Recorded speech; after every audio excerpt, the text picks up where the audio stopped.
શ્રી કૃષ્ણ પરબ્રહ્મ ભગવાન પુરુષોત્તમા ઉપાસિષ્ટ દેવોના સદભાવિર્ભાવ ધારણ. બોલો લક્ષ્મીનારાયણ દેવની, શ્રી હરિકૃષ્ણ મહારાજની. સર્વાવતારી કૃષ્ણદેવ ભગવાન શ્રી સ્વામિનારાયણ આજે આ ગ્રીનવિલ ખાતે આપણી દિવ્ય સત્સંગ સભાનું આયોજન કરવામાં આવેલું છે.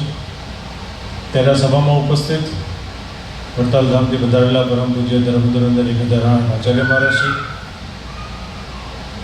તેમજ જેમને હમણાં સત્સંગની તેમજ ભગવાનની ઘણી કથાવાર્તા આપણને શ્રવણ કરાવી એવા ધલેરા ધામથી પધારેલા શાસ્ત્રસ્વામી શ્રી હરિપ્રકાશજી સ્વામી, ન્યૂજર્સી વડતાલ ધામથી પધારેલા તે મંદિરના કોઠારી મહંત એવા શાસ્ત્રસ્વામી શ્રી રામદાસજી સ્વામી, ભરૂચ મંદિરથી પધારેલા કોઠારી વૈકુંઠ પ્રિયદાસજી સ્વામી, શ્રી સ્વામિનારાયણ મંદિર બેંગ્લોરથી પધારેલા વિશ્વવિહારીદાસજી સ્વામી, તેમજ આજે ખાસ કરીને આ સત્સંગ સભામાં ઉપસ્થિત સર્વે ગ્રીનવિલના હરિભક્તોને અમારા ભાવથી જય સ્વામિનારાયણ. શ્રીજી મહારાજની આપણે બધાની ઉપર ઘણી દયા છે, ઘણી કૃપા છે કે એમને આ પૃથ્વી પર આવીને આ સંપ્રદાયની સ્થાપના આપણને કરીને આપી છે. આમ તો આપણે હિન્દુ સનાતન ધર્મની જો વાત કરીએ તો ભગવાન હંમેશા આ પૃથ્વીને વિશે પોતાના ભક્તની રક્ષા કરવાની માટે અવતાર ધારણ કરતા હોય છે. ભગવાન તત્વની દૃષ્ટિએ એક જ છે. એમને હંમેશા એમના ભક્તોને પ્રત્યે બહુ લગાવ છે, બહુ ભાવ છે, માટે હંમેશા એમના ભક્તોને માટે આ પૃથ્વીને વિશે આવીને અવતાર ધારણ કરતા હોય છે. કે પછી દાનવોથી એની રક્ષાને માટે હોય કાં તો પોતાના જીવના કલ્યાણને માટે હોય. ત્યાં શ્રીજી મહારાજે આપણા બધાના જીવના કલ્યાણની માટે થઈને આ પૃથ્વી વિશે વધારીને આ સંપ્રદાયની આ સત્સંગની સ્થાપના આપણને કરીને આપી. એમના સમકાલીન સમયમાં 500 પરમહંસોને સાથે લઈને આ સત્સંગની સ્થાપના કરી, 6 મોટા મંદિરના નિર્માણ કાર્ય કર્યા.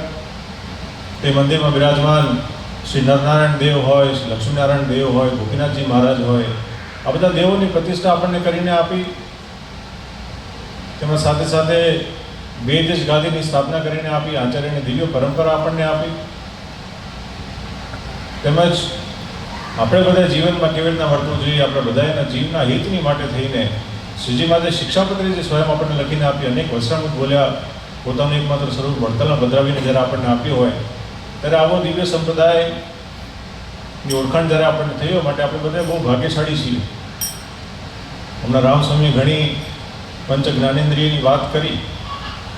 હવે આ જ્ઞાનેન્દ્રિયને જીતવી કેવી રીતે, તેનો ઉપાય શ્રીજી મહારાજે વચનામૃતમાં કીધો છે.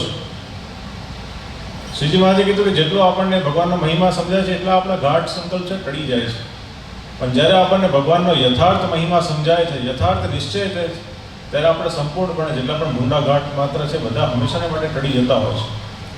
ત્યાં આગળ બહુ સરસ શ્રીજી મહારાજે ઉદાહરણ આપ્યું કે જેવી રીતના લીંબુ હોય, લીંબુની એક ચીર જો આપણે ચૂસીએ ને તો આપણા દાંત છે ને અંબાઈ જતા હોય છે, ખાટા થઈ જાય દાંત.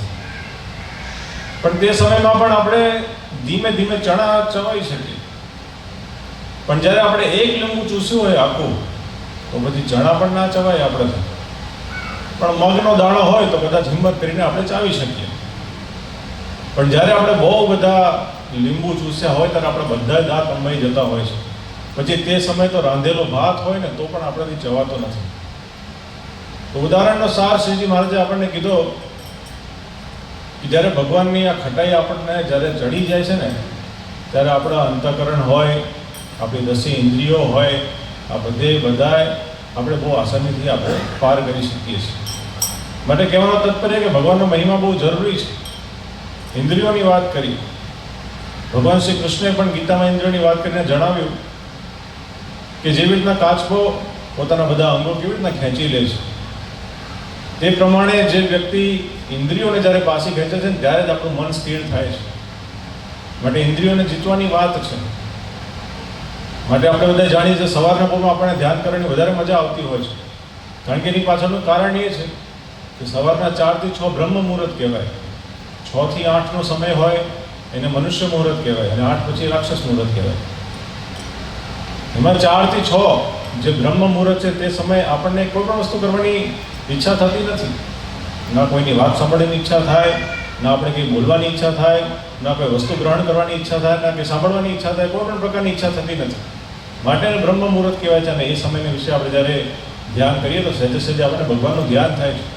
કારણ કે આપણું મન સ્થિર હોય તો આપણે બધી ઇન્દ્રિયો ઓટોમેટિકલી જાતે અંદર ખેંચાઈ જાય છે. આપણને બહાર વિષયોમાં ઈચ્છા થતી નથી. માટે આવો પ્રયત્ન આપણે કાયમ કરવો. વિદેશની ધરતીમાં આપણે રહીએ છીએ, આપણું જે દેશ છે ભારત દેશ, એનાથી દૂર રહીએ છીએ, ત્યાંની સંસ્કૃતિઓથી દૂર રહીએ છીએ. આપણા બાળકો અહીંયા મોટા થાય છે, ત્યારે આ બધી વસ્તુઓ આપણે આપણા બાળકોને ટ્રાન્સફર કરવાની જરૂર છે. અને એમાં સૌથી વધારે ઇમ્પોર્ટન્ટ વસ્તુ હોય તો શાસ્ત્રો હોય છે.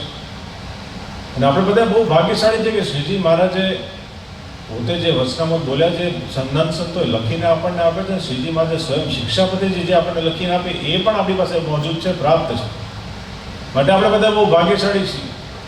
શાસ્ત્રોની વાત શ્રીજી મહારાજે કીધું કે શાસ્ત્રોનું વાંચન કરવું બહુ જરૂરી છે. વચનામૃતમાં શ્રીજી મહારાજે કીધું. કારણ કે જ્યારે આપણે શાસ્ત્રો વાંચીને જે વસ્તુ આપણે પ્રાપ્ત કરીએ, જે ભગવાનનું જ્ઞાન પ્રાપ્ત કરીએ, એ જ સાચું હોય છે. કારણ કે શાસ્ત્રોમાં ભગવાનનો મહિમા પણ લખેલો છે, ભગવાનના લક્ષણો પણ લખેલા છે, અને શાસ્ત્રોમાં સંતના પણ લક્ષણો લખેલા છે. માટે કહેવાનો તાત્પર્ય કે વાંચવું બહુ જરૂરી છે. શ્રીજી મહારાજે તો ત્યાં સુધી કીધું કે આપણે જ્યારે જે કોઈ જ્ઞાન આપણે કાનથી શ્રવણ કરીએ અથવા તો પોતાના મનથી આપણે કોઈ વસ્તુનો મહિમા પ્રાપ્ત કરીએ તો બહુ લાંબો સમય સુધી રહેતો નથી. પણ જ્યારે આપણે ભગવાનનો મહિમા શાસ્ત્રમાંથી વાંચીએ તો હર હંમેશા આપણા હૃદયમાં રહેતો હોય છે, અને એનાથી જ આપણું કલ્યાણ થાય છે. આ વાત શ્રીજી મહારાજે આપણને કીધી છે. માટે એવી શિક્ષાપત્રી આપણને પ્રાપ્ત થઈ છે. આ વર્ષે ખાસ કરીને જે શ્રીજી મહારાજે શિક્ષાપત્રી આપણને લખીને આપી, એના 200 વર્ષ પૂર્ણ થાય છે. એનો ખૂબ જ મોટો ઉત્સવ વડતાલમાં રાખવામાં આવેલો છે. શિક્ષાપત્રી તો તે કેવી છે કે આપણે જીવના હિતની માટે લખેલી છે અને મહાસુખ આપનારી છે. શ્રીજી મહારાજે સ્વયં શિક્ષાપત્રીમાં આપણને લખીને આપ્યું કે યે પાલયંતી મનુજા સત્શાસ્ત્ર પ્રતિપાદિતા સદાચારણ સદાચિત્ર પરત્ર ચ મહાસુખા. માટે કહેવાનો તાત્પર્ય જે કોઈ ભક્તો અને સાવધાનપૂર્વક શિક્ષાપત્રીનું પાલન કરે, પોતાનું જીવન શિક્ષાપત્રી પ્રમાણે જે કોઈ જીવન વર્તે, એ મહાસુખને પ્રાપ્ત કરે છે. એ પછી આ ભૂમિને વિશે હોય, આ દેહમાં હોય, કે પછી આ દેહને જે આપણે છોડીને ભગવાનના ધામમાં જઈએ ત્યાં હોય, એ મહાસુખને પ્રાપ્ત થાય છે. માટે શિક્ષાપત્રી આપણને લખીને આપી. તે જ પ્રમાણે શ્રીજી મહારાજે જેમ હમણાં હરિપ્રકાશ સ્વામીએ આચાર્ય પદની મહિમાની વાત આપણને કરી, શ્રીજી મહારાજે આ પદની સ્થાપના પોતાના સ્થાનને વિશે સ્થાપીને આપણને આપી છે. આપણા બધાના ગુરુના સ્થાનને વિશે આ પદની સ્થાપના આપણને કરીને આપી છે. આપણા બધાના ધર્મની રક્ષા કરવા માટે આ સ્થાપના કરીને આપી છે.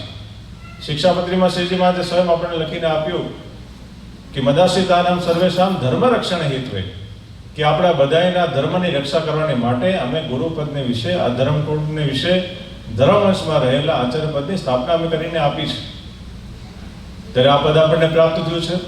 એના પણ 200 વર્ષ આ વર્ષે પૂર્ણ થાય છે. ત્યારે આ બંને મોટી ઇવેન્ટ્સ છે. બંનેને ક્લબ કરીને બહુ મોટો ઉત્સવ આપણે વડતાલમાં રાખેલો છે. 30 ઓક્ટોબર 2025થી લઈને 5 નવેમ્બર 2025 દરમિયાન છે, જેનું આમંત્રણ હમણાં પ્રમુખ આચાર્ય મહારાજે પણ આપશે. પણ અમારી આપ સર્વ ભક્તોને ભલામણ છે, જો એ સમય વિશે કદાચ ભારત આવવાનું થાય તો અવશ્ય આ ઉત્સવમાં લાભ લેજો. બાકી અહીંયા રહીને આપ સર્વ ભક્તો ટીવીના માધ્યમથી હોય, યુટ્યુબના માધ્યમથી હોય, આ ઉત્સવને નિહાળજો અમારી ભલામણ છે. આજે ફરી એકવાર અમે ગ્રીન મિલ ખાતે આવ્યા છીએ, બહુ આનંદ થાય છે. ખાસ કરીને તો તમે ભક્તો જે પ્રમાણે અહીંયા આપણું કોઈ સ્થાન છે નહીં, પણ આપ સર્વ ભક્તોની એકતા અમને જોઈને બહુ આનંદ થાય છે. ગયા વર્ષે પણ અમે અહીંયા આવ્યા હતા. આપ સર્વે ભક્તોએ ખૂબ જ સુંદર અહીંયા સભાઓ રાખી હતી. મહારાજશ્રી પણ અહીંયા પધાર્યા હતા. આજે અમે ફરી વખત અહીંયા આવ્યા છે, બહુ આનંદ થાય છે. બસ અમે વડતાલવાસી શ્રી લક્ષ્મીનારાયણ દેવ શ્રી કૃષ્ણ મહારાજના ચરણોમાં પ્રાર્થના કરીએ, ગ્રીનવિલ સત્સંગ સમાધિ ઉપર ભગવાનની વિશેષ કૃપા કાયમ વરસતી રહે. આપ સર્વે ભક્તોની અંદર સત્સંગ ખૂબ જ દ્રઢ થાય, દેવની પ્રત્યે નિષ્ઠા આપણી સહેજે સહેજે વધતી રહે, એ જ પ્રાર્થના સાથે અમારા ભાવથી જય સ્વામિનારાયણ.